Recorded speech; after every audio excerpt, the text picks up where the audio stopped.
Que alegria, que gozo que nós podemos ter em poder viver a nossa vida no dia a dia com Jesus.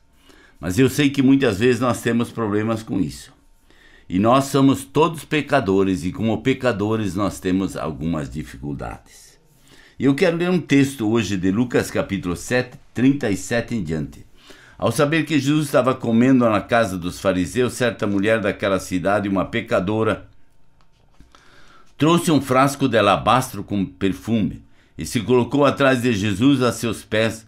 Chorando, começou a molhar-lhe os pés com suas lágrimas, depois os enxugou com seus cabelos, beijou-os e os ungiu com perfume.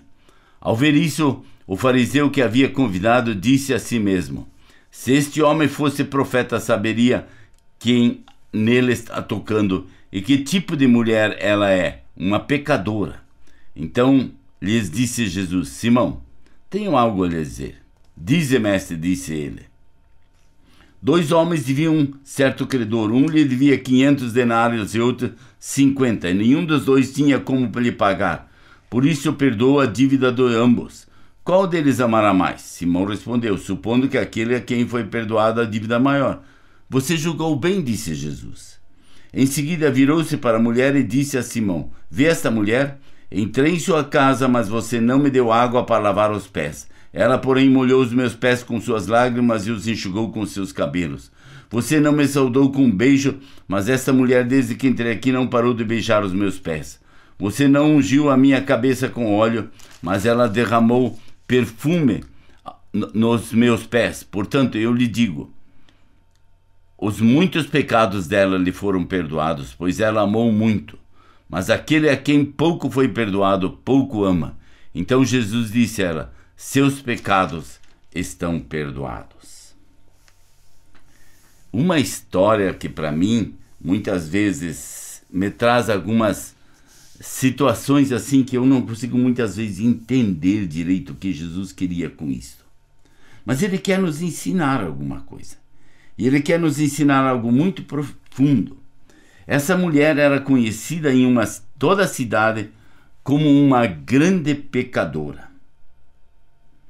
Ela chora aos pés de Jesus por causa dos seus pecados. É interessante. Quão pouco no mundo se chora por causa de pecados. Se chora por problemas, se chora por perdas, se chora por não conseguir coisas, mas chorar por causa de pecado? Seu coração está inconsolável devido ao seu pecado. E ela era aquela mulher em quem todo mundo olhava daquela forma: ah, olha o tipo de mulher que é essa, olha o tipo de mulher. E aí apontava o dedo e ficava acusando. E aí ela fez aquilo que o salmista diz no Salmo 51, 17: os sacrifícios que agradam a Deus são um espírito quebrantado, coração quebrantado e contrito. Ó Deus, não desprezes. É o que diz o salmista Davi quando ele estava confessando o seu pecado. Deus quer um coração quebrantado, um coração que vai se dispor diante dele e dizer: Senhor, aqui estou, eu preciso ser transformado. E Jesus, ele então se apresenta como amigo dos pecadores. E Jesus veio para isso, a esse mundo. Nós temos que entender isso sempre de novo. Não adianta nós querermos dizer que não, mas Jesus veio por um objetivo: para buscar o que estava perdido. E ele continua correndo atrás desses que são perdidos. E hoje ele usa você e a mim para nós levarmos esta mensagem do amor de Cristo a essas pessoas. E ele dirigiu-se a ela. No verso 44, em seguida, virou-se para a mulher e disse: vê esta mulher? Olhe para essa mulher. Ela é uma pecadora? É. Eu não estou dizendo que ela não é. Mas eu entrei aqui na sua casa e o que você fez por mim? Nada. Ela molhou meus pés, ela enxugou meus pés, ela fez tudo por mim. Você não fez nada. Ela beijou os meus pés. E você fez o quê? E aí no verso 48, ele vai e perdoa os pecados. Seus pecados estão perdoados. E justificou diante dos ataques maldosos. Portanto, eu lhes digo, os muitos pecados dela foram perdoados, pois ela amou muito. Mas aquele a quem pouco foi perdoado, pouco ama. Uma mulher que realmente tinha entregue tudo. E ele diz para ela no final: Vá, a sua fé te salvou. Não tenha mais medo, mulher. A sua fé te salvou. Você talvez esteja me ouvindo neste momento e dizendo assim: pastor, se eu conhecesse meu passado e conhecesse minha vida, o senhor ia talvez pensar diferente. Não, não vou pensar diferente nunca. Porque Jesus não tem limites. Jesus não olha pelo tamanho do pecado como nós o fazemos. Para Jesus, pecado é pecado e todos são iguais. A proporção de todos eles. Uns têm consequências maiores que os outros, mas senão, pecado é pecado. E Jesus olha para essa mulher e diz: seus pecados estão perdoados. Ele não faz uma lista numerando o que essa mulher fez de errado todo. Ele não mostra como a cidade toda sabia o que ela era ou o que ela não era. Ele simplesmente diz: porque ela me amou, eu perdoei os pecados dela. Esse relato ensina-nos o quê? Que o arrependimento precisa ser verdadeiro.